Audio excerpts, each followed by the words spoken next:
خطاب دوں گا۔ سرمایہ اہل سنت مقرر شعلہ بیان حضرت مولانا علامہ عبدالجبار حیدری صاحب دامت برکاتہم العالیہ اس عزم سے دعوت دے رہا ہوں کہ بات اچھی ہے، موضوع اچھا ہے، کلام اچھا ہے۔ بات اچھی ہے، موضوع اچھا ہے، کلام اچھا ہے، آج کرنے کو جو لفظوں میں بیان اچھا ہے، آج کرنے کو جو لفظوں میں بیان اچھا ہے، دل کی نگری کے آئینے کی صفائی کر لو، صدق صدیق کی راہوں کا نشان اچھا ہے۔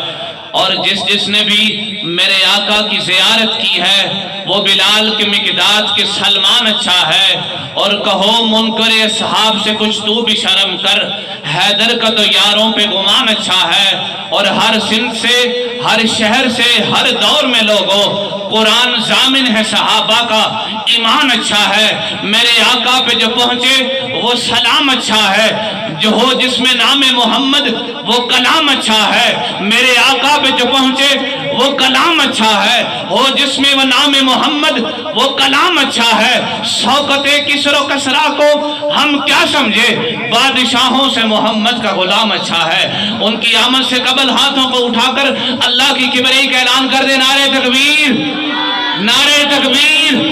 تاجدار ختم نبوت، تاجدار ختم نبوت، عظمت صحابہ، کردار صحابہ، گفتار صحابہ، شان نموس صحابہ، نعرہ تکبیر۔ تشریف لاتے ہیں حضرت مولانا علامہ عبدالجبار حیدری صاحب دامت برکاتہم العالیہ۔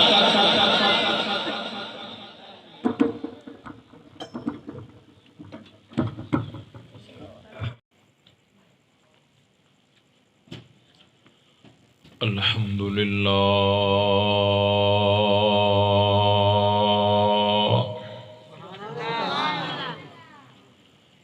الحمدللہ رب العالمین والعاقبۃ للمتقین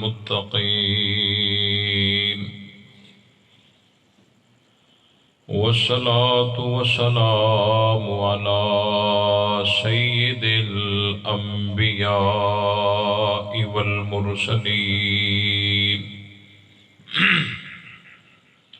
اما بعد فاعوذ باللہ من الشیطان الرجیم بسم اللہ الرحمن الرحیم الخبیثات للخبیثین والخبیثون للخبیثات والطیبات للطیبین والطیبات للطیبین والطیبون للطیبات اولئک مبرؤون مما یقولون لهم مغفرة ورزق کریم۔ صدق اللہ العظیم۔ درود پاک۔ اللہم صلی علی محمد وعلی آل محمد کما صلیت علی ابراہیم وعلی آل ابراہیم انکا حمید مجید۔ اللہم بارک علی محمد وعلی آل محمد کما بارکت علی ابراہیم وعلی آل ابراہیم انکا حمید مجید۔ برادران اسلام، قابل صد احترام عزیز دوستو، بزرگوں، بھائیوں، قرآن مقدس کی بابرکت محفل اللہ تعالیٰ کے مقدس گھر میں دعا ہے کہ اللہ تعالیٰ اپنی بارگاہ میں قبول فرمائے۔ جن ساتھیوں نے محنت کر کے اس پروگرام کا انعقاد کیا ہے، اللہ تعالیٰ ان سب کی محنت کو قبول فرمائے۔ اور جو ساتھی اپنی آرام کو، اپنی نیند کو، اپنے آرام کو چھوڑ کر کے قرآن کی محفل میں شریک ہوئے ہیں، اللہ تعالیٰ ان سب کی حاضری کو اپنی بارگاہ میں قبول فرمائے۔ قرآن مجید کی اس محفل کو ہم سب کے لیے آخرت میں نجات کا ذریعہ بنائے۔ مقدس مہینہ رمضان المبارک کا، جس کے باقی کوئی 6-7 دن بچے ہیں اور پورا رمضان گزر چکا ہے، اور ہمیں کسی کو کوئی پتہ نہیں کہ کس کی زندگی کا یہ آخری رمضان ہے۔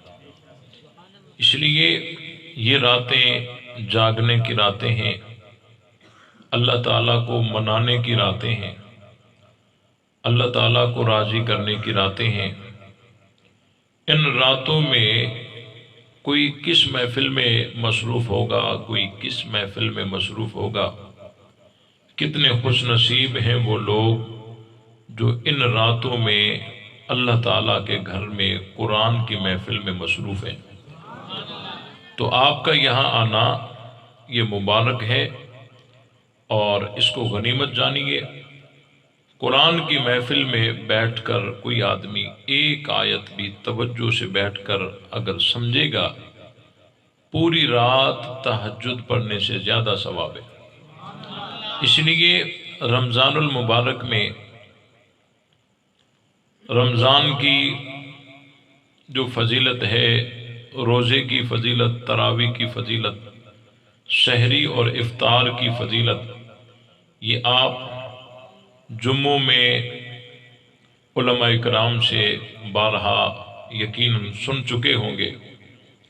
اس لیے میں کچھ باتیں ان سے ہٹ کر عرض کروں گا۔ اور رمضان المبارک میں بہت سارے واقعات رونما ہوئے ہیں، جن میں بہت سارے واقعات میں جنگ بدر بھی ہے۔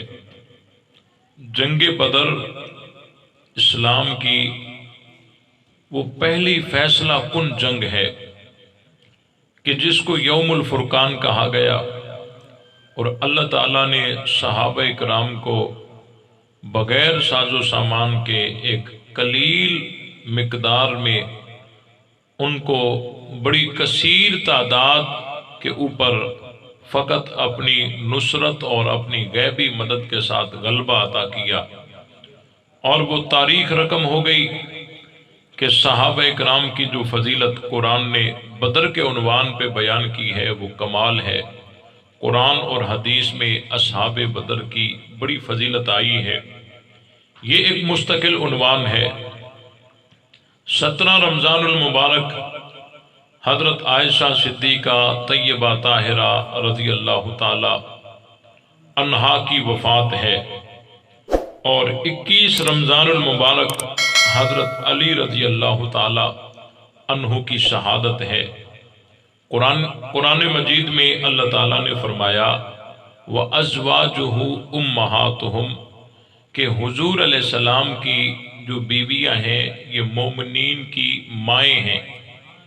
تو آپ تمام ساتھی جس کو مومن سمجھیں گے اور جس کو حضور علیہ السلام کی بیوی مانتے ہیں، تو اس کو ہر مومن کی ماں تسلیم کرنا پڑے گا، کیونکہ ہمارا قرآن پر ایمان ہے، اور قرآن نے یہ خبر دی ہے کہ وَأَزْوَاجُهُ أُمَّهَاتُهُمْ کہ حضور علیہ السلام کی جو ازواج ہیں، بیویاں ہیں، وہ تمام مومنین کی مائیں ہیں۔ آپ حضرت ابو بکر صدیق رضی اللہ تعالیٰ عنہ کو بھی مومن مانتے نہیں مانتے بھائی؟ ایک آدمی حضرت حیدری شہید رحمت اللہ علیہ سے سوال کرنے لگا کہ حضرت آپ کہتے ہیں کہ نبی کی بیویاں مومنین کی مائیں ہیں، حالانکہ حضرت تو نہیں کہتے، یہ تو قرآن کہتا ہے، یہ تو قرآن کہتا ہے کہ وَأَزْوَاجُهُ أُمَّهَاتُهُمْ۔ تو اس نے کہا کہ پھر حضرت ابو بکر کو تم مومن مانتے ہو؟ ہم نے کہا بالکل مانتے ہیں۔ متبادل ہے کوئی نظام؟ حضرت حیدری شہید رحمۃ اللہ علیہ نے اسے جواب دیا، اس نے یہ کہا کہ تم حضرت ابو بکر کو مومن مانتے ہو؟ تو حضرت نے کہا جی ہاں مانتے ہیں۔ کہا حضرت عائشہ کو حضور علیہ السلام کی بیوی مانتے ہو؟ حضرت نے کہا جی ہاں بیوی مانتے ہیں۔ تو اس نے کہا کہ پھر حضرت عائشہ حضرت ابو بکر کی ماں کیسے ہوئی؟ وہ تو حضرت ابو بکر کی بیٹی ہے۔ یہ بات سمجھ آئی؟ اب اس نے جو اعتراض کیا وہ یہ کیا، یا تو صدیق اکبر کو مومن کہنا چھوڑ دو یا حضرت عائشہ کو حضور کی بیوی کہنا چھوڑ دو۔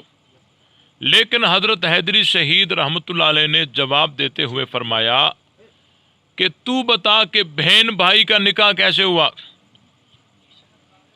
اس نے کہا کون سے بہن بھائی؟ بھائی توجہ ہے نا، کوئی تپائی وغیرہ لیا کوئی، کون سے بہن بھائی؟ تو حضرت نے فرمایا دیکھو قرآن کہتا ہے وَأَزْوَاجُهُ أُمَّهَاتُهُمْ کہ حضور علیہ السلام کی بیویاں تمام مومنین کی مائیں ہیں۔ تو حضرت خدیجۃ الکبریٰ رضی اللہ تعالی عنہا حضور علیہ السلام کی بیوی ہے نا؟ نے کہا جی ہاں بیوی ہیں۔ تو حضرت علی مومن ہے نا؟ نے کہا ہاں مومن ہے۔ تو حضرت خدیجۃ الکبریٰ حضرت علی کی کیا ہوئی؟ ماں ہوئی نا۔ تو حضرت فاطمۃ الزہرا رضی اللہ تعالی عنہا بھی تو حضرت خدیجہ کی بیٹی ہیں۔ تو حضرت علی اور حضرت فاطمہ تو آپس میں بہن بھائی ہو گئے، تو ان بہن بھائیوں کا آپس میں نکاح کیسے ہوا؟ تو اس نے فوراً کہا کہ حضرت یہ ایمانی رشتے میں بہن بھائی ہیں، نسبی رشتے میں میاں بیوی ہیں۔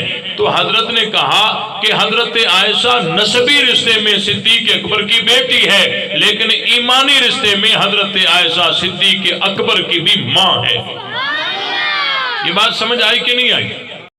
اگر وہ حضرت علی کو مومن نہیں مانے گا تب مرتا ہے، اگر حضرت عائشہ کو حضور کی بیوی نہیں مانتا تب مرتا ہے، اگر یہ قرآن کا انکار کرتا ہے تب بھی نہیں بچتا۔ اس کو ماننا پڑے گا کہ حضرت عائشہ حضرت علی کی روحانی اماں ہے۔ بات سمجھ آئی کہ نہیں آئی؟ اب دیکھیں قرآن مجید میں اللہ تعالیٰ نے ایک جگہ ارشاد فرمایا ہے، سورہ آل عمران میں اللہ تعالیٰ نے ارشاد فرمایا ہے فَالَّذِينَ هَاجَرُوا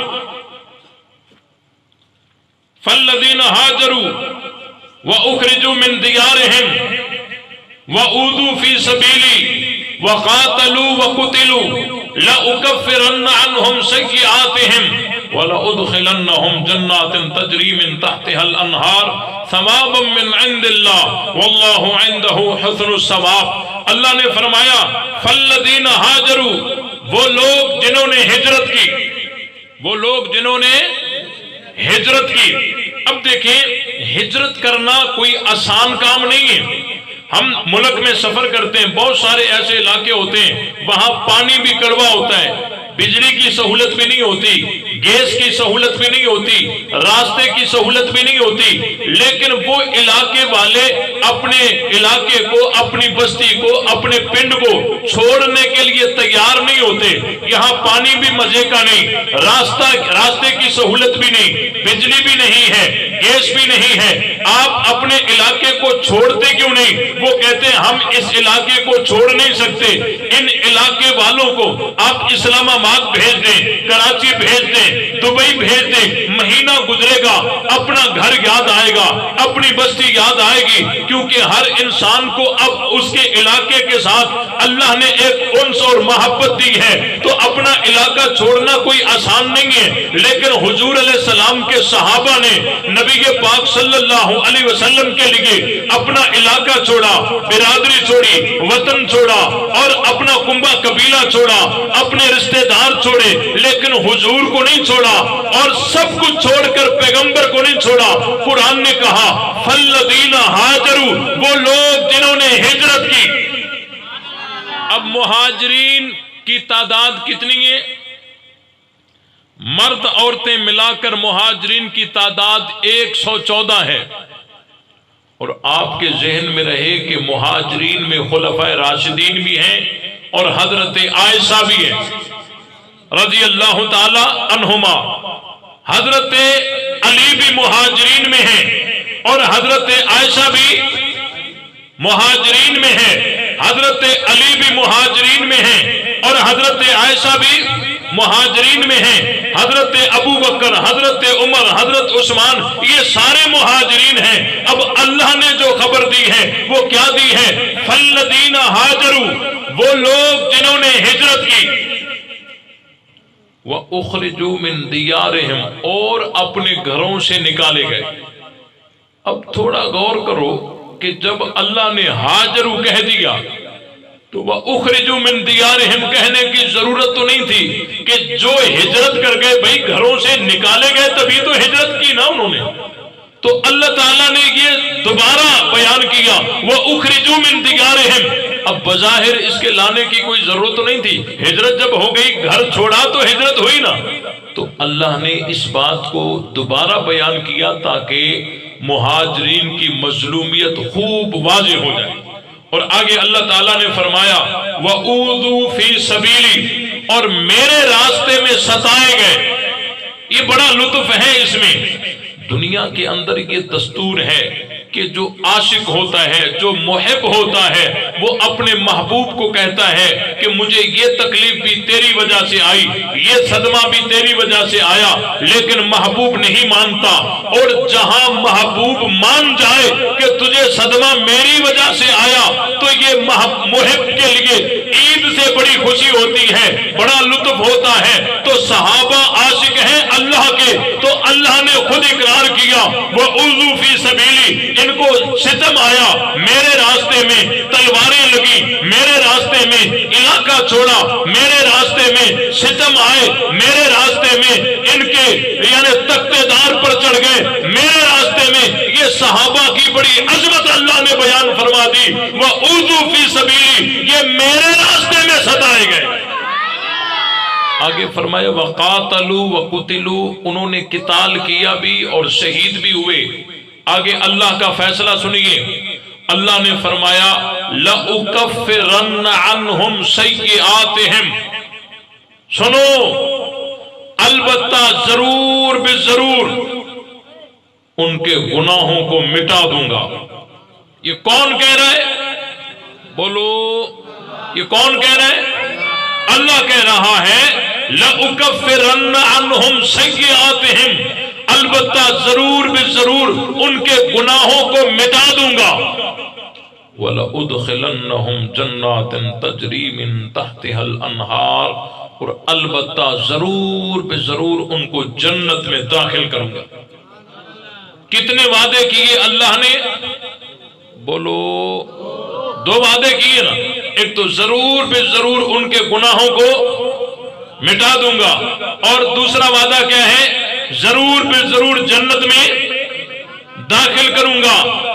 اور آپ کے علم میں ہونا چاہیے ان اللہ لا یخلف المیعاد، اللہ تعالیٰ وعدہ خلافی کرتا نہیں ہے۔ اب جو مہاجرین صحابہ پہ الزام تراشی کرتے ہیں، ہم انہیں چیلنج کرتے ہیں، آؤ میدان میں، ان صحابہ کی خطائیں جن کو تم خطائیں کہتے ہو، جن کو تم گناہ کہتے ہو، اگر کوئی صحابہ کی خطائیں تاریخ کی روایات میں نہیں، تاریخی کتابوں میں نہیں، اگر صحابہ کی خطائیں کوئی ہمیں حدیث کی کتابوں میں نہیں، میرے لفظوں پہ ذرا غور کیجئے، صحابہ کی خطائیں تاریخ میں نہیں، صحابہ کی خطائیں حدیث کی کتابوں میں نہیں، صحابہ کی خطائیں اگر کوئی قرآن کی آیتوں میں بھی دکھا دے گا، ہم پھر بھی صحابہ سے بدگمان نہیں ہوں گے، ہم کہیں گے اگر یہ خطا ہے بھی صحیح تو اللہ نے معاف کر دی ہے اور جنت میں داخل کر دی ہے۔ لگاؤ میدان، لگاؤ میدان، صحابہ پہ بھونکنے والوں لگاؤ میدان، جتنی کتابیں جمع کر سکتے ہو جمع کرو، جتنی روایات جمع کر سکتے ہو جمع کرو، لگاؤ میدان۔ ہم میدان میں قرآن کی یہ آیت لائیں گے اور کہیں گے اگر تاریخ کی کتابیں نہیں، حدیث کی کتابیں نہیں، اگر صحابہ کی خطائیں قرآن کی آیتوں میں بھی دکھا دے گا، ہم صحابہ سے بدگمان نہیں ہوں گے۔ ہم کہیں گے اگر یہ خطا ہے بھی صحیح، اگر خطا ہے بھی صحیح تو اللہ نے معاف کر دی ہے اور جنت میں داخل کر دیا ہے۔ تو جو جنت میں داخل ہو گئے ان پر اعتراض کائے کا، اور جن خطاؤں کے مٹانے کا وعدہ اللہ نے کر دیا، ان اللہ لا یخلف المیعاد، اللہ تعالیٰ وعدہ خلافی کرتا۔ بات سمجھ آئی کہ نہیں آئی؟ تو دیکھیں صحابہ کرام کو سمجھیے، قرآن مجید نے صحابہ کرام کے 3 طبقے بیان کیے ہیں، کہیں 2 کیے ہیں، کہیں 3 کیے ہیں، اور حضرت شاہ ولی اللہ محدث دہلوی رحمت اللہ علیہ نے بتایا ہے فائدے کے طور پر کہ امت 3 طبقوں میں منقسم ہے، امت 3 طبقوں میں تقسیم ہے، امت کے 3 طبقے ہیں، امت 3 طبقوں میں منحصر ہے۔ جو امتی ہوگا وہ ان 3 طبقوں میں اس کی جگہ کہیں نہ کہیں ہوگی، اور اگر کسی کی جگہ ان 3 طبقوں میں نہیں ہے تو وہ امت میں داخل ہی۔ وہ 3 طبقے کون سے ہیں؟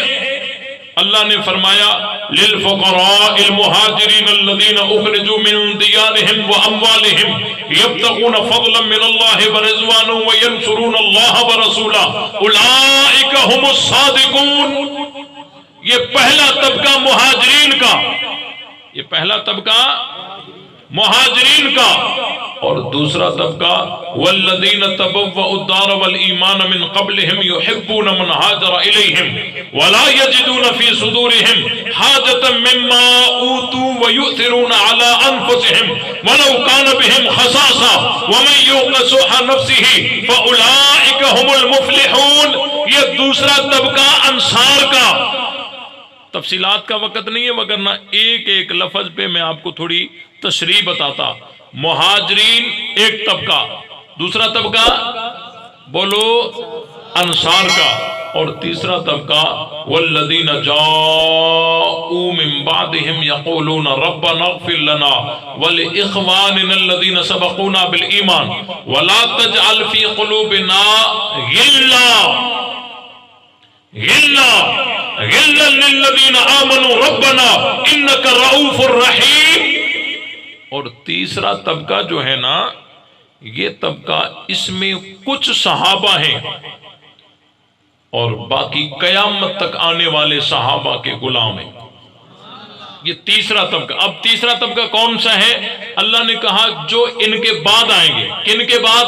مہاجرین اور انصار کے بعد آئیں گے۔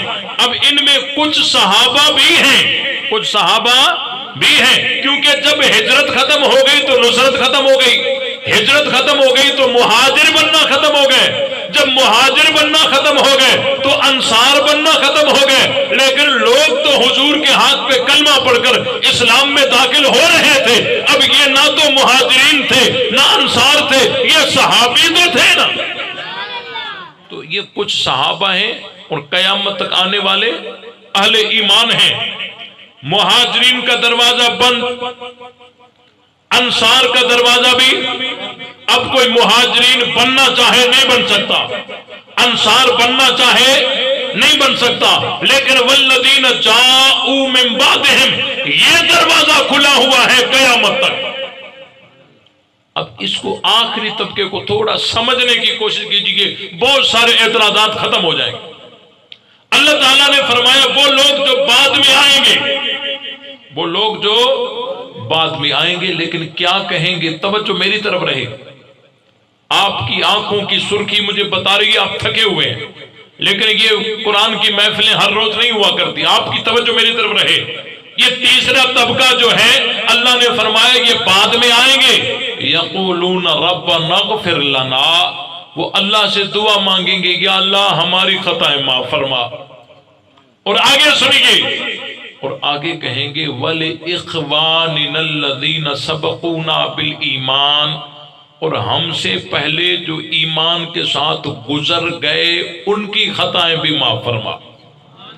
ایمان کے ساتھ ہم سے پہلے گزر گئے، ہم سے پہلے گزر گئے۔ تو ہم سے پہلے گزرنے والے کتنے طبقے تھے؟ دو، ایک مہاجرین اور دوسرے انصار۔ پتہ چلا کہ یہ مہاجرین اور انصار کے لیے استغفار کرنے والے، کیا کرنے والے؟ استغفار کرنے والے۔ مجھے یہ بتاؤ کہ استغفار نیکیوں پہ کیا جاتا ہے یا خطاؤں پہ؟ بولو، خطاؤں پہ نا۔ تو اللہ نے یہ لائن دی ہے کہ اگر تمہاری نظر کے سامنے پہلوں کی کوئی خطا گزرے، اگر کوئی خطا گزرے یا ایسا عمل گزرے جو تم اس کو اپنی نگاہ میں خطا سمجھ رہے ہو، تو کسی کو بک بک کرنے کی اجازت نہیں ہے۔ آپ کا کام یہ ہے کہ آپ استغفار کریں۔ آپ کا کام کیا ہے؟ استغفار کریں۔ اور میرا کام یہ ہے لَأُكَفِّرَنَّ عَنْهُمْ سَيِّئَاتِهِمْ وَلَأُدْخِلَنَّهُمْ جَنَّاتٍ تَجْرِي مِن تَحْتِهَا الْأَنْهَارُ۔ میرا کام یہ ہے میں خطائیں مٹا دوں گا اور جنت میں داخل کر دوں گا۔ یہ جو علماء اہل سنت کا ایک متفقہ اصول ہے نا کہ صحابہ کی برائی نہیں کرنی، صحابہ کی برائی نہیں کرنی، تذکرہ خیر کے ساتھ کرنا ہے، یہ قرآن کی اس آیت سے ماخوذ ہے۔ کوئی یوں نہ سمجھے کہ یہ ایسے لاوارث ہیں، ہمارے عقیدے پہ قرآن کا ہاتھ ہے، قرآن کا سایہ ہے۔ قرآن ہمیں کہتا ہے کہ تمہیں کسی کو بک بک کرنے کی اجازت نہیں ہے، تمہارا کام استغفار کرنا ہے، کیونکہ اللہ نے مدح کی ہے نا، اس تیسرے طبقے کی بھی مدح کی ہے۔ آج جو صحابہ پہ الزام تراشی کرتے ہیں، صحابہ پہ بھونکتے ہیں، ان کو ان کی جگہ پہلے طبقے میں ہے، مہاجرین میں ہے، ان کی جگہ انصار میں ہے نہیں، تو پھر ان کی جگہ تیسرے طبقے میں بھی نہیں ہے۔ اور جس کی جگہ نہ مہاجرین میں ہو، نہ انصار میں ہو، نہ تیسرے طبقے میں ہو، وہ امت سے ہی خارج ہے۔ یہ بات سمجھ آئی کہ نہیں آئی؟ وہ امت سے ہی خارج ہیں۔ تو صحابہ کے لیے زبان درازی کرنی، دیکھیں بھائی ایک بات سمجھیں، میں نے آج دن والے پروگرام میں بھی کچھ مثالیں دی۔ آج اگر کوئی چاہے کہ میں نبی بنوں، بن سکتا ہے؟ میں صحابی بنوں، بن سکتا ہے؟ نہیں۔ کوئی نبی نہیں بن سکتا، کوئی صحابی نہیں بن سکتا۔ نبی وہ بنتا ہے جسے رب بنائے، صحابی بھی وہ بنتا ہے جسے رب بنائے۔ پتہ چلا کہ نبوت اور صحابیت یہ آسمانی منصب ہے، یہ کیا ہے؟ اور آسمانی منصب کے قواعد قوانین الگ ہوتے ہیں۔ تم عام لوگوں کے اصول فروع ان پر فٹ کر سکتے نہیں ہو۔ جو لوگ کہتے ہیں نا جی ہم تو بھائی کسی کی رعایت نہیں کریں گے، جس کی خطا آئے گی ہم تو بیان کر دیں گے، ہم تو علمی کتابی ہیں، ہم تو تحقیقی ہیں، جو تحقیق آئے گی ہم تو بیان کر دیں گے، یہ جو کہتے ہیں میں ان سے سوال کرتا ہوں، خدا نہ خواستہ اللہ نہ کرے کوئی قرآن کو یوں پھینک دے، معاذ اللہ، ایمان بچا سکتا ہے؟ ایمان بچا سکتا ہے؟ نہیں بچا سکتا۔ لیکن حضرت موسیٰ علیہ السلام نے تورات کی تختیاں یوں پھینک دی، قرآن میں ہے وَأَلْقَى الْأَلْوَاحَ، پھینک دی ہیں غصے میں آ کر، تو وہاں کوئی گناہ کی نسبت بھی کر سکتا نہیں ہے۔ عمل تو وہی ہے نا، آج اگر کوئی کرے تو ایمان نہیں بچتا، اور وہی عمل نبی کر گزرے تو کوئی گناہ کی نسبت بھی کر سکتا۔ اور تحقیقیوں آؤ نا میدان میں، لگاؤ فتویٰ اگر ضرورت ہے تو۔ حضرت موسیٰ علیہ السلام پر حضرت موسیٰ نے تو تورات کی تختیاں یوں ڈال دیے، کرو اعتراض۔ آج اگر کوئی زبان سے یہ کہے، کسی نبی کے لیے کہے کہ میں اس کی داڑھی کو پکڑ کے کھینچوں، بالوں کو پکڑ کر کھینچوں، اس کا ایمان بچ سکتا ہے؟ لیکن اگر کوئی یوں کہے تو ایمان نہیں بچا سکتا۔ اور نبی نے تو یہ عمل کیا ہے، حضرت ہارون کو پکڑ کے کھینچا ہے، بالوں سے پکڑ کے، داڑھی سے پکڑ کے کھینچا ہے، تو وہاں کوئی گناہ کی نسبت بھی کر سکتا نہیں ہے، کیونکہ وہ آسمانی منصب ہیں، ان کے قوانین اور قواعد الگ ہیں، عام امت کے الگ ہیں۔ اگر آج عام امتی یہ عمل کرے گا ایمان نہیں بچتا، وہ کر گزرے وہاں کوئی گناہ کی نسبت بھی کر سکتا۔ یہ جو کہتے ہیں ہم تو تحقیقی آدمی ہیں، ہم جو بھی خطا ہوگی ہم تو بیان کر دیں گے، آؤ نا پھر لگاؤ فتویٰ۔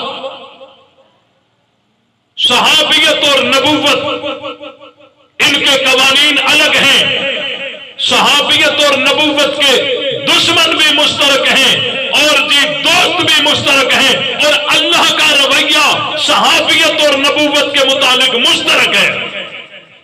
انشاءاللہ کسی موقع پر تحقیق سے گفتگو ہوگی، لیکن جس آئینے میں تم نبوت کو دیکھتے ہو اسی آئینے میں تمہیں صحابیت دیکھنی پڑے گی۔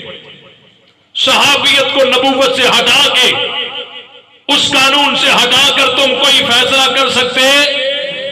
اور جو صحابہ کے مابین بیٹھ کر اور ان کا فیصلہ کرتا ہے کہ یہ صحابی صحیح ہے یہ غلط ہے، وہ پرلے درجے کا جاہل ہے، گمراہ ہے۔ نبیوں میں لڑائی ہو جائے، نبیوں میں بیٹھ کر کہے کہ یہ نبی صحیح یہ غلط، ایمان بچا سکتا ہے؟ تو صحابہ میں اگر کہیں خلف چار ہوا، لڑائی ہوئی، ٹکراؤ ہوا، تو وہاں درمیان میں بیٹھ کر اگر کوئی کہے کہ یہ صحابی صحیح ہے یہ غلط ہے، اپنا ایمان بچا نہیں سکتا۔ جس طرح امت کا متفقہ اصول ہے کہ گناہ کی نسبت نبی کی طرف نہیں کرنی، اسی طرح امت کا یہ بھی متفقہ اصول ہے کہ بدگمانی صحابہ میں نہیں کرنی اور صحابہ کی طرف برائی کی نسبت کرنی۔ اور قرآن نے بتا دیا کہ جو بعد میں آئیں گے وہ کیا کریں گے؟ استغفار کریں گے۔ تو اللہ نے یہ ایک لین دے دیا، اللہ نے کیا دے دیے؟ لین دے دیے۔ حضرت علی اور حضرت عائشہ رضی اللہ تعالی عنہما، ان کی آپس میں جو لڑائی ہوئی ہے یہ عبداللہ ابن سبا یہودی کی کارستانیاں تھی، ان کی شرارتیں تھی، انہوں نے اپنے کارندے چھوڑے ہوئے تھے، حضرت عثمان کو شہید کر کے ان کو آپس میں لڑانے کی ساری سازش انہوں نے کی تھی۔ حضرت علی اور حضرت امیر معاویہ کے درمیان جو لڑائی ہوئی، حضرت علی اور حضرت عائشہ کے درمیان جو لڑائی ہوئی، یہ بغض، اناد اور دشمنی کی بنیاد پہ نہیں تھی بلکہ غلط فہمی کی بنیاد پہ تھی۔ حضرت علی اور حضرت عائشہ رضی اللہ تعالی عنہما، ان کے لشکر جب آمنے سامنے آئے، ان کے قاصد آئے، آپس میں متفق ہو گئے، مذاکرات ہو گئے۔ آپ کیا چاہتے ہیں؟ ہم کیا چاہتے ہیں؟ آپ بھی قاتلان عثمان کا قصاص چاہتے ہیں، ہم بھی قصاص چاہتے ہیں۔ آپ بھی بدلہ چاہتے ہیں، ہم بھی بدلہ چاہتے ہیں۔ آپ بھی خون عثمان کا بدلہ لینا چاہتے ہیں، ہم بھی بدلہ لینا چاہتے ہیں۔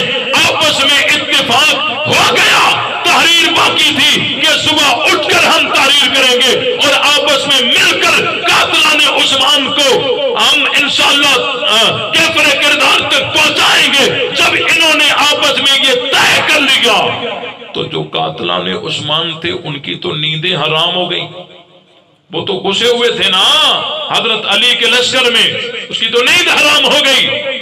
انہوں نے ساری رات میٹنگ کی، ساری رات میٹنگ کی، کہا کہ اگر یہ دونوں آپس میں بن گئے پھر ہماری خیر نہیں ہے، یہ دونوں ہمیں مارنے پر تو متفق ہیں، اگر یہ بن گئے تو پھر ہماری خیر نہیں ہے، کسی قیمت پر بھی ان کو بننے نہیں دینا۔ کیا کریں کیا کریں کیا کریں، کیا کرنا چاہیے؟ پوری سازش کی، پوری رات مشورے کر کے، میٹنگ کر کے ایک پلان تیار کیا۔ کیا تیار کیا؟ ایک پلان تیار کیا۔ وہ پلان کیا تھا؟ وہ پلان یہ تھا کہ ہم میں سے دو گروپ ہو جائیں، دو ٹولے ہو جائیں، ایک حضرت علی کے لشکر میں گھس کر وہاں سے اس لشکر پر تیر پھینکے، اور دوسرا گروپ حضرت عائشہ کے لشکر میں گھس کر اور علی کے لشکر کی طرف تیر پھینکے۔ جب ان پر تیر برسیں گے تو یہ کہیں گے کہ حضرت عائشہ والوں نے پہل کی ہے، ہم تو اپنے دفاع کے لیے نکلے ہیں، اور جب یہاں تیر برسیں گے تو یہ سمجھیں گے کہ حضرت علی والوں نے پہل کی ہے، ہم تو دفاع کے لیے نکلے ہیں۔ اسی طرح انہوں نے سازش رچائی اور وہ عملاً انہوں نے شرارت کی، اور واقعی ایسا ہوا، اس لشکر میں گھس کر وہاں تیر چلائے، اس لشکر میں گھس کر یہاں تیر چلائے، درمیان میں نکل گئے، یہ لشکر بھی نکلا، اس معنی کے اعتبار سے کہ ہم تو دفاعی پوزیشن میں ہیں، اقدام تو علی نے کیا ہے، علی کا لشکر نکلا کہ ہم تو دفاعی پوزیشن میں ہیں، اقدام تو طلحہ زبیر اور عائشہ نے کیا ہے۔ یوں غلط فہمیاں دلوا کر ان کو لڑانے والے یہودی تھے، عبداللہ ابن سبا کے شاگرد تھے، سبائی تھے، پلوائی تھے، حضرات صحابہ اکرام کی آپس میں انہوں نے لڑائی کروا دی، اس لیے ہم دونوں صحابیوں کے لشکروں کو معذور سمجھتے ہیں۔ اس کا بھی قصور نہیں ہے، اس کا بھی قصور نہیں ہے، قصور اس شیطان کا ہے جنہوں نے ان کو آپس میں لڑایا ہے۔ ہم تو حضرت عائشہ کا بھی احترام کرتے ہیں، حضرت علی کا بھی احترام کرتے ہیں۔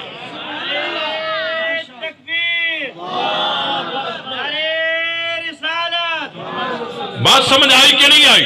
ہم تو حضرت علی کا بھی احترام کرتے ہیں، ہم تو حضرت عائشہ کا بھی بولو احترام کرتے ہیں، حضرت علی المرتضی رضی اللہ تعالیٰ عنہ کو مانتے ہیں، اور پورا مانتے ہیں، سارا مانتے ہیں، پورا مانتے ہیں، اور حضرت علی کے ساتھ وہ طریقہ انہوں نے کیا جو یہودیوں نے تورات کے ساتھ کیا۔ یہودیوں کے پاس جب تورات تھی نا، وہ کیا کرتے تھے کہ جہاں حضور علیہ السلام کی نشانیاں لکھی ہوتی تھی وہاں ہاتھ رکھ دیتے تھے، ماں قبل ماں بعد پڑھ کر سناتے تھے، اور حضور علیہ السلام کی نشانیوں کو کیا کر دیتے تھے؟ چھپا دیتے تھے۔ تو اللہ نے فرمایا تجعلونہ قراطیس تبدونہا وتخفون کثیرا، کہ تم نے تورات کو ٹکڑے ٹکڑے کر دیا، ورقے کر دیا، تم تھوڑا ظاہر کرتے ہو، بہت سارا چھپاتے ہو۔ اگر یہ پوری تورات کھول کر پڑھ کر سناتے تو جھگڑا ہی ختم ہو جاتا، لیکن یہ ایسے نہیں کرتے تھے، تھوڑا ظاہر کرتے تھے، بہت سارا چھپا دیتے تھے۔ تو یہ بھی حضرت علی کے ساتھ اسی طرح کر رہے ہیں۔ اگر حضرت علی کی پوری سیرت کو کھول دیا جائے نا، جھگڑا ہی ختم ہو جائے، لیکن یہ اس طرح نہیں کرتے۔ حضرت علی کی سیرت کو تھوڑا ظاہر کرتے ہیں، بہت سارا چھپا دیتے ہیں۔ آپ توجہ کیجیے، آخری بات عرض کرتا ہوں، حضرت علی کی زندگی کو تھوڑا ظاہر کرتے ہیں اور بہت سارا چھپا دیتے ہیں۔ یہ تو بتاتے ہو کہ حضرت ابو بکر نے باغ فدق نہیں دیا، یہ کیوں نہیں بتاتے کہ علی نے بھی تو نہیں دیا؟ بات سمجھ آئی کہ نہیں آئی؟ بھائی یہ تو بتاتے ہو کہ علی شیر خدا ہے، یہ کیوں نہیں بتاتے کہ جس طرح صدیق اکبر نے نہیں دیا اسی طرح حضرت علی نے بھی تو نہیں دیا؟ یہ تو بتاتے ہو کہ علی فاتح خیبر ہے، یہ کیوں نہیں بتاتے کہ علی کے ایک بیٹے کا نام ابو بکر بھی ہے؟ آئی بات سمجھ کے نہیں آئی؟ یہ تو بتاتے ہو کہ علی مشکل کشا ہے، یہ کیوں نہیں بتاتے کہ علی نے اپنی لگتے جگر حضرت ام کلثوم بنت فاطمہ بنت محمد صلی اللہ علیہ وسلم حضرت عمر بن خطاب کو نکاح میں دے دی؟ وہ نہ بتاؤ نا، یہ تو بتاتے ہو کہ علی فاتح خیبر، شیر ببر، فاتح خیبر، مشکل کشا، یہ وہ سارا یہ تو بتاتے ہو۔ یہ کیوں نہیں بتاتے کہ شادی حیدر کی تھی، خرچہ عثمان کا تھا؟ یہ تو بتاتے ہو کہ علی فاتح خیبر ہے، شیر ببر ہے، یہ کیوں نہیں بتاتے کہ گھر عثمان کا ہے، پہرا حسین کا ہے، وہ بھی حکم علی کے ساتھ؟ تو حضرت علی کی زندگی کو تھوڑا ظاہر کرتے، بہت سارا چھپاتے ہیں۔ ہم کہتے ہیں پورا ظاہر کرو، اور ظاہر بھی کرو پھر اس کو مانو بھی صحیح۔ حضرت علی المرتضی جب اپنے دور خلافت میں اللہ اکبر کہہ کر نماز پڑھا رہے تھے، جب امام تھے تو سچے تھے یا نہیں تھے؟ بولو سچے تھے نا؟ تو جب حضرت علی نماز پڑھا رہے ہیں تو حق پر ہے نا؟ بولو جب نماز پڑھا رہے ہیں امام بن کر تو حق پر ہے نا؟ اور جب مقتدی بن کر پڑھ رہے ہیں تب بھی تو حق پر ہے نا. ہم تو علی کو بحیثیت امام بھی حق پہ مانتے ہیں، بحیثیت مقتدی بھی حق پہ مانتے ہیں. حضرت علی جب بیعت لے رہے تھے تب بھی حق پر تھے، اور جب بیعت کر رہے تھے تب بھی تو حق پر تھے نا. آؤ اہل سنت کی طرح کوئی علی کو مان کر تو دکھائے. نہیں مانتے. حضرت علی کو کہتے ہیں جب بیعت لے رہے تھے تو حق پر تھے، جب بیعت کر رہے تھے تو حق پر نہیں تھے. ان کا عقیدہ یہی ہے. حضرت علی جب نماز پڑھا رہے تھے تو حق پر تھے، جب نماز پڑھ رہے تھے تو حق پہ نہیں تھے. ان کا عقیدہ یہ ہے کہ علی کو پورا حق نہیں مانتے. ہم کہتے ہیں علی حق پر تھے، علی حق پر تھے، بچپن میں بھی حق پر تھے، جوانی میں بھی حق پر تھے، مکے میں بھی حق پر تھے، مدینے میں بھی حق پر تھے، باغ فدق والے فیصلے پر بھی حق پر تھے، خلافت صدیقی میں بھی حق پر تھے، فاروقی خلافت میں بھی حق پر تھے، عثمانی خلافت میں بھی حق پر تھے. ہاں جب امام بن کر نماز پڑھا رہے تھے بھی حق پر تھے، جب پڑھ رہے تھے بھی حق پر تھے، بیعت لے رہے تھے بھی حق پر تھے، بیعت کر رہے تھے بھی حق پر تھے. علی تو حق ہیں. بات سمجھ آئی کہ نہیں آئی؟ یہ بات سمجھ آئی کہ نہیں آئی؟ آخری بات عرض کرتا ہوں. کہتے ہیں جو حضرت ابو بکر سے لڑائی کرے اس کو کہتے ہو کافر، جو حضرت عمر سے مقابلہ کرے اس کو کہتے ہو کافر، جو حضرت عثمان سے لڑے اس کو کہتے ہو کافر، اور جو حضرت علی سے لڑے اس کو کافر کیوں نہیں کہتے؟ یہ اعتراض حضرت امیر معاویہ پہ کرتے ہیں. میں نے کہا تم سمجھے نہیں، حق اور باطل کو ملانے کی کوشش کر رہے ہو.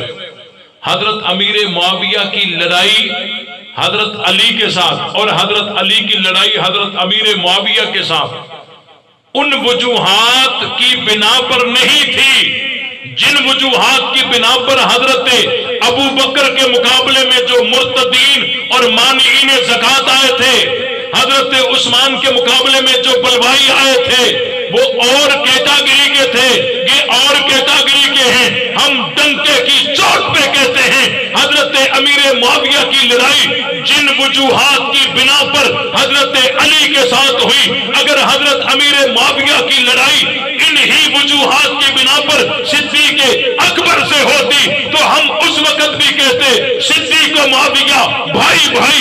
اگر انہی وجوہات کی بنا پر حضرت امیر معاویہ کی لڑائی حضرت عمر سے ہوتی ہم اس وقت بھی کہتے عمر و معاویہ بھائی بھائی. اور انہی وجوہات کی بنا پر اگر حضرت امیر معاویہ کی لڑائی حضرت عثمان سے ہوتی ہم اس وقت بھی کہتے عثمان و معاویہ بھائی بھائی. اور انہی وجوہات پر حضرت امیر معاویہ کی لڑائی علی سے ہوئی ہے تو ہم کہتے ہیں علی معاویہ. سمجھ رہے ہو؟ وہ لڑائیاں مذہبی تھی. حضرت ابو بکر کے مقابلے میں جو فتنے آئے نا وہ اور قسم کے تھے، وہ مرتدین تھے، اور ان کے ساتھ حضرت ابو بکر کی لڑائی اسلام کفر کی تھی. کیا تھی؟ اسلام کفر کی تھی. وہ لڑائی الگ قسم کی ہے. حضرت علی اور حضرت امیر معاویہ کی لڑائی اس قسم کی نہیں ہے. خود حضرت علی فرما رہے ہیں وَالظَّاهِرُ أَنَّ رَبَّنَا وَاحِدٌ وَالنَّبِيُّنَا وَاحِدٌ وَدَعْوَتُنَا فِي الْإِسْلَامِ وَاحِدَةٌ لَا نُصَدِّدُهُمْ فِي الْإِيمَانِ بِاللَّهِ وَالتَّصْدِيقِ بِرَسُولِهِ وَلَا يَصْطَدِّدُونَنَا الْأَمْرُ وَاحِدٌ إِلَّا مَا اخْتَلَفْنَا فِيهِ مِنْ دَمِ عُثْمَانَ وَنَحْنُ مِنْهُ بُرَاءٌ. حضرت علی فرماتے ہیں کہ ہماری لڑائی کس اعتبار سے ہے؟ سنو، ہمارا رب ایک ہے، نبی ایک ہے، عقیدہ ایک ہے، ایمان ایک ہے. ایمان ایک ہے. نہ ہم ان سے ایمان میں کچھ زیادتی کا مطالبہ کرتے نہ وہ ہم سے ایمان میں کچھ زیادتی کا مطالبہ کرتے. الامر واحد. لڑائی تو ہوئی لیکن کیٹاگری وہ نہیں ہے. تو جو ان کو یوں رگڑ کے جائے کہ ان کے ساتھ جو لڑے تو کافر کہتے ہو، ان کے ساتھ لڑے تو کافر کیوں نہیں کہتے ہو؟ ہم کہتے ہیں جی ہاں، اگر ان کے ساتھ جو لڑے تھے جس پوزیشن میں لڑے تھے وہ کافر تھے، ان کے ساتھ جو لڑائی ہوئی ہے جس پوزیشن کی ہوئی ہے یہ کفر اسلام کا مسئلہ نہیں. آئی بات سمجھ کے نہیں؟ اس لیے ہم کہتے ہیں علی معاویہ، علی معاویہ، اور اس نعرے سے کچھ لوگوں کو جلن ہوتی ہے۔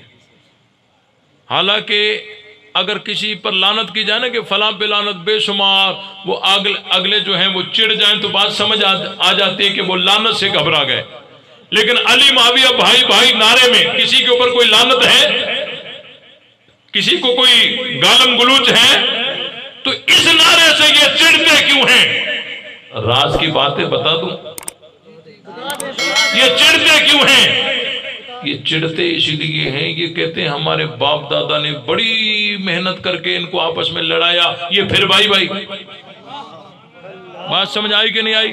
اس لیے ہم یہ نعرہ لگاتے رہیں گے اور انشاءاللہ دلال کی بنیاد پر لگائیں گے، اور الحمدللہ ہمارے پاس مذہب اہل سنت کے بعد اللہ کی توفیق سے پہاڑوں سے مضبوط دلائل ہیں۔ اگر کسی میں جرت ہے تو سامنا کر کے دیکھے، دودھ کا دودھ پانی کا پانی ہو جائے گا۔ اس لیے تمام ساتھی صحابہ کا دفاع کرو گے، دشمنان صحابہ سے بائیکاٹ کرو گے، لے شوق سے نام صحابہ کا، کر چرچا عام صحابہ کا، گر طلب ہے تجھ کو جنت کی تو پلہ تھام صحابہ کا، حق بات پر کرتی ہے تو کٹ جائے زباں میری، اظہار تو کر دے گا جو ٹپکے گا، لہو میرا فنا فی اللہ کی تہ میں بقا کا راز مضمر ہے، جسے مرنا نہیں آتا اسے جینا نہیں آتا۔ وآخر دعوانا الحمدللہ رب العالمین الرحمن الرحیم مالک یوم الدین ایاک نعبد و ایاک نستعین اهدنا الصراط المستقیم صراط الذین انعمت علیہم غیر المغضوب علیہم ولا الضالین۔ اے میرے اللہ ہماری خطائیں معاف فرما، گناہ معاف فرما، جرم معاف فرما۔ جن ساتھیوں نے محنت کر کے اس پروگرام کا انعقاد کیا ہے، اے میرے مولا ان سب کی محنت کو قبول فرما۔ آج ختم بھی ہوا ہے نا؟ ختم ہوا ہے ادھر؟ آج ختم ہوا ہے نا؟ جس حافظ قرآن نے مصلی پر کھڑے ہو کر اللہ تعالیٰ کا پورا قرآن پڑھ کر سنایا ہے، یا اللہ ان کے سنانے کو، اور جنہوں نے جماعت کی نماز کی صورت میں پورا تیرا کلام سنا ہے، یا اللہ ان کے سننے اور سنانے کو اپنی بارگاہ میں قبول فرما۔ جو بیمار ہیں ان کو شفائے کاملہ عاجلہ نصیب فرما، جو پریشان ہیں ان کی پریشانیاں دور فرما، جن کی جائز حاجات ہیں اے میرے مولا پوری فرما، جو قرض دار ہیں ان کے قرض دور فرما، جو بے اولاد ہیں ان کو نیک صالح اولاد عطا فرما، جو مسلمان مرد عورتیں اس جہان کو چھوڑ چکے ہیں سب کی بخشش فرما۔ اے میرے مولا جو زندگی گناہوں میں گزری ہے درگزر فرما، جو زندگی باقی بچی ہے جرت غیرت ہمت اخلاص کے ساتھ مثل صحابہ و مثل اہل بیت پہ قربان کرنے کی توفیق عطا فرما۔ آخر میں مزیدار شہادت کی موت نصیب فرما، زبان پہ کلمہ لا الہ الا اللہ محمد رسول